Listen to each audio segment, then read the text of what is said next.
Сәлеметсіздер ме? Мен Қанапина Биғанша Төлеухан қызы түрік филологиясы және қазақ тілінің тарихи грамматикасы пәнінен түркі тілдерінің дамуындағы көне түркі дәуірінің ескерткіштері тақырыбы.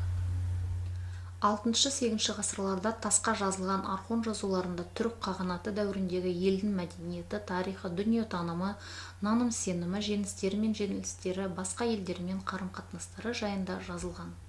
Архон жазуларында фольклорлық шығармалардың сарыны молынан кездеседі. Тоныкөк жазуларында 10 жаста шешен бағына інім күлтегін ер алды. 16 жасында атам қағанын ел-жұрт сонша меңгерді. Күлтегін жауға жаяу ұмтылды. Қарулы басшылармен қолға түсірді. Алпамыс батыр жырында сол уақыттарда Алпамыс 10 жасқа толып жиел жеріне, қалың еліне бек болып жұрт сұрап отырды.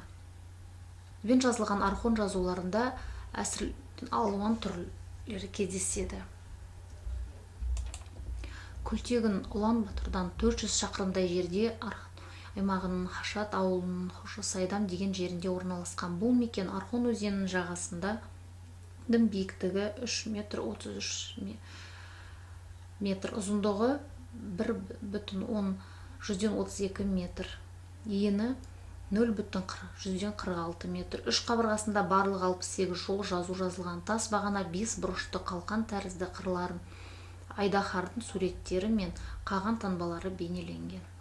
1893 жылы 25 қарашада Дания мәжілісінде Томсон архон жазба жәдігерлер оқудың кілтін тапқандығын әрі оның көне түркі тілінде жазылғандығын, алдымен оқыған сөздері тәңірі және түрік деген сөздер екенін жариялады. Күлтегін жыры елдің ішкі бірлігін жыр еткен, идеялық мазмұны терең, көркемдік дәрежесі биік поэзиялық туынды. 2001 жылы 18 мамырда Астана қаласындағы Еуразия ұлттық университетінде Күлтегін жазба ескерткішінің көшірмесі қойылды. Күлтегініне қойылған екі ескерткіштің бірі ғылымда кіші жазу, ал екіншісі үлкен жазу деп аталып кеткен. Бұлардың әрқайсысын түркі елінің қолбасшысы Күлтегіннің жауынгерлік жорықтарын мадақтап жырлауға арналған қаһармандық дастандар деуге болады. Батыр жайындағы бұл екі данстанның да авторы өз дәуірінің аса дарынды ақыны, көрнекті қоғам қайраткері Күлтегін. Күлтегін жырының үлкен жазу көлемі 428 өлең жолынан тұрады. Бұл жыр дербес 6 хикаядан, яғни 6 оқиғадан құралған. Бірінші хикая түркі халқының ұлы ата-бабалары туралы, екінші хикая түркілерді табғаштардың бағындырып алғаны жөнінде, үшінші хикая елдері сықиған сипаттауға арналған, төртінші хикая қапаған қаған туралы, білге қаған жайлы, Күлтегін туралы. Қазақтың халық ақыны белгілі ғалым Олжас Сүлейменовтың көне мұра жөнінде 80 жылдары Монғолияға әдейілеп барып, көне ескерткіштегі жазуды өз көзімен көргенін және жазудың біраз бүлінгенін байқап, Монғолияның мәдениет министріне кіріп ескерткішті ашық аспан астында қалдырмауды өтінген. Жырының басты идеясы түркі халқын ауызбірлікке, жауға қарсы ұйымдасқан күреске, ежелгі ата-баба жолы мен салт дәстүрін берік ұстауға үндеу болып табылады. Жыр соңында Күлтегін батыр қайтыс болғанда бүкіл түркі халқы қатты қайғырып, аза тұтқаны, оны жоқтап жерлеу салтанатына әлемнің 4 бұрышынан көптеген атақты адамдар, елшілер, батырлар, бектер, тас қашайтын шеберлер тағы басқалар келгені айтылады. Білге қаған ескерткіші архон түркі жазба ескерткіштердің ішіндегі көлемі мен мазмұны жағынан ең үлкені әрі аса ірі мәңгі тас қатарына жататын ескерткіш кешен. Күлтегін ескерткіші 0,5 км жерде орнатылған. Білге қаған ескерткіші мен Күлтегін ескерткішінің орыс ғалымы Ядринцев тауып 1889 жылы оны белгілі түркітанушы Радлы Дания ғалымы Томсон анықтаған әріптік жүйемен оқыды. Ескерткіш екінші шығыс түрік қағанатының атақты қағаны Білге қағанға арналған. Барлығы 80 жол жазуы бар. Білге қаған ескерткішіндегі көне түрік бітік жазуын бір ай 4 күн бәдістеп жазған. Көне түркі бітігіндегі Білге қаған деген сөздің мән мағынасы білікті ұстай білген, сұңғыла білгір қаған деген ұғымды білдіреді. Білге қаған тұсында екінші түрік қағанаты тұрған кеней бекіді, аса қуатты құдіретті империяға айналды. Тоныкөк жазба ескерткіші екінші шығыс түрік қағандығының 6 ғасыр саяси қоғамдық және әлеуметтік өмірін ежелгі түркі поэзиясы стилінде зор шеберлікпен бейнелеп көрсеткен. Идеялық мазмұны мен көркемдік дәрежесі биік әдеби жәдігерлік. Бұл жырдың мәтіні көне түркі жазуымен бедерлеп жазылған. Құлпытастағы 19 ғасырда солтүстік Монғолиядағы Селенка өзені бойынан тапқан. Тонкөк жазба ескерткіші 313 өлең жолынан тұрады. Жырдағы жалпы оқиғалар желісін зерттеушілер оны 14 циклға, яғни 14 хикаяға бөліп қарастырады. Бұл жырда түркі елінің сан қырлы өмірінде Тонкөктің тарихи рөл атқарғаны ерекше айтылады.